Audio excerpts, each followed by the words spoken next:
Fire escape. Driver says the Fat Controller's coming home tomorrow, said James a week later. Gordon grunted.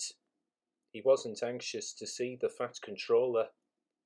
I must do well today, he said to himself as he waited to start the express. A good run today might help if the Fat Controller hears about it. Things did not begin well, though. Thanks to a last-minute passenger, they were late starting, which meant that Gordon missed his path at the junction and was delayed there too. But, with a clear run after that, they flashed through Edward Station, going splendidly. They were halfway up the hill when there was a clatter beneath Gordon's cab. Suddenly, he felt a blast of cold air in his middle, and as if there were a gap between his boiler and cab. Oof! He gasped. What's happened? The fireman looked at his fire. There was a gaping hole in the middle where the fire bars had collapsed, and a large part of the fire had disappeared. You've lost part of your fire, Gordon, the fireman explained. What a place to do it! Already, Gordon was feeling weaker. Without a full fire, his steam pressure and speed fell quickly. But his driver knew what to do. Find the biggest piece of coal you can and put it across the hole, he told the fireman. That will stop some of the cold air from getting in, and we'll be able to hold steam better. But hurry, or the hill will beat us. The fireman hurried. A large lump of coal lay near the front of the tender. Quickly, he moved it into place with his shovel and a long steel bar. Gordon felt better at once.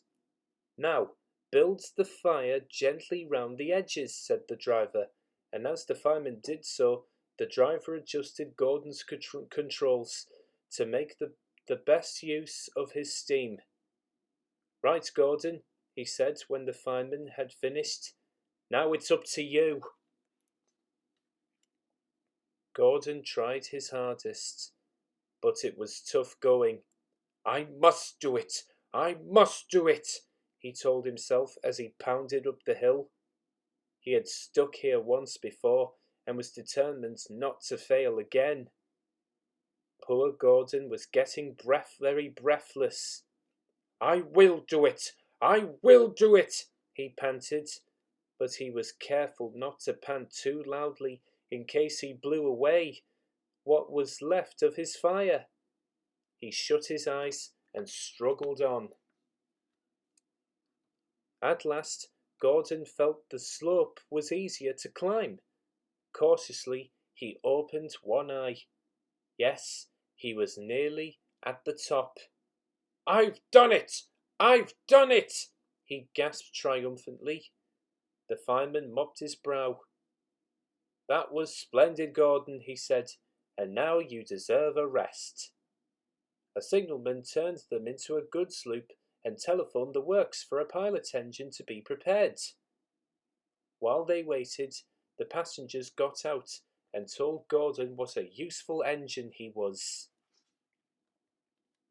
Boko was at the works to help, and the two engines finished the journey without further trouble. At the end of the line, the Fat Controller was waiting for them. To Gordon's surprise, he was smiling. Thank you, Boko, he said, and thank you, Gordon, for a splendid effort. I am pleased with your work today. Through certain, other things, leave much.